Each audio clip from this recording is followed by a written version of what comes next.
All right, the Washington Commanders get more good news after just a shocking victory. If you're new to the channel, we are Detroit Lions fans, but we have this channel dedicated to the underdogs, teams that historically just kind of get overlooked. The Commanders being one of them, and we were on them before they even started the way that they have.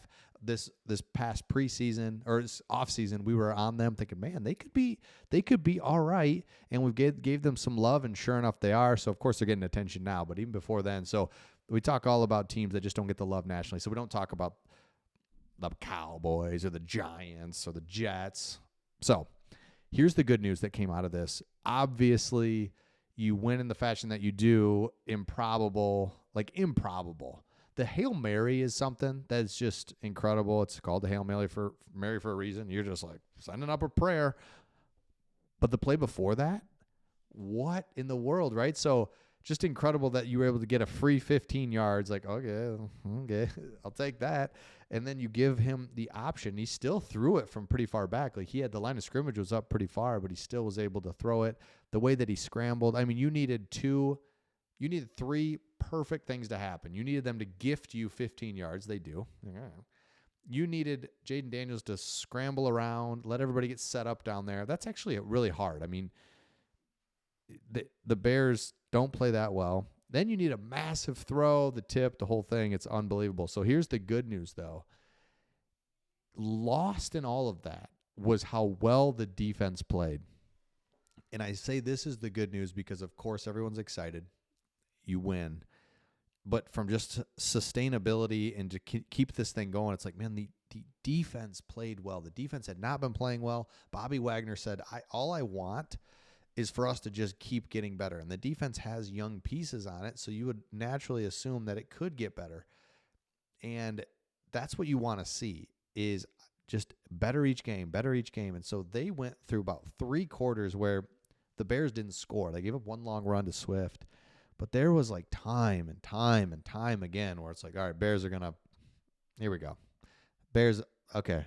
And it never happened. So they kept them in the game, gave them a chance. And, of course, the Bears score at the end. But you had a chance, right? So the defense, I think, comes out of this as the big-time story, the unsung hero in this game, because it's like, okay, we're actually like legitimately legit. I think if you're a Commanders fan, because we talked about this in previous videos, you're watching, you're a Commanders fan, and believe me, been there with the Lions where every year there's optimism, but every year you also know what's real, what's not. I don't know. Like, we'll just see. We got a rookie quarterback. You know what? He's actually not as big as I thought he would be. So that's a bummer. We've got this coach. Like, we kind of wanted Ben Johnson, but we got this like old school kind of coach. Hopefully he's like Dan Campbell, but I don't know. And sure enough, they are. So that's all exciting and everything. But then there's also the realness of like, man, we're actually really good. So if you look at this, and this is actually from a Lions website, here's the NFC. Oh, no. Here we go. NFC playoff picture.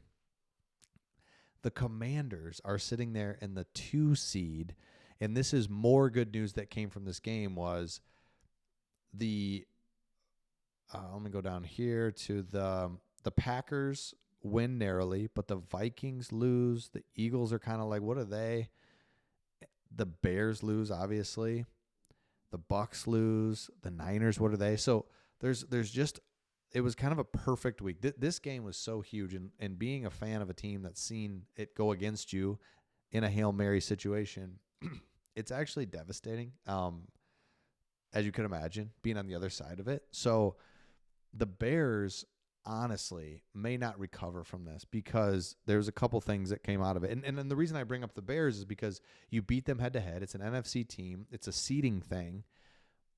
But not only did you win, but you might have just knocked that whole team out of whatever they thought they were because they were getting a little like, oh, we got Caleb Williams, baby. Like, what are we doing? It's like, no, because it was totally mismanaged at the end from the Bears. The comments after the game from the coach were brutal. They had the one player who was mocking fans and stuff. Then he goes over, just hits the ball. He's like, eh. And he's the one that causes it to go perfectly into the Commander's hands. So So many good things came out of this. It's actually just crazy. More than the Hail Mary. Of course, when you win, things look better, and you went from, yeah, you lost and you got to clean things up, and to you won, and now life's good. So if you look at the playoff picture, and this is where it starts to get like, whoa, this is crazy, is let me pull this back up. You've got, I mean, it again, you're one game behind the Lions, and the Lions are just playing out of their minds, but yet you're like, there we are.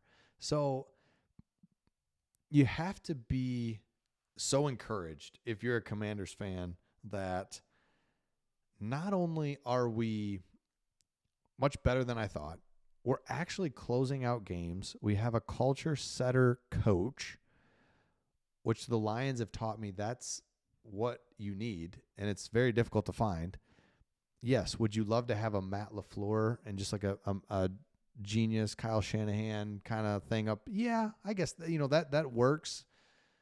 But just for the sustainability of your whole franchise and what you're trying to do, you need a culture-setting head coach. You've got that. You've got the quarterback.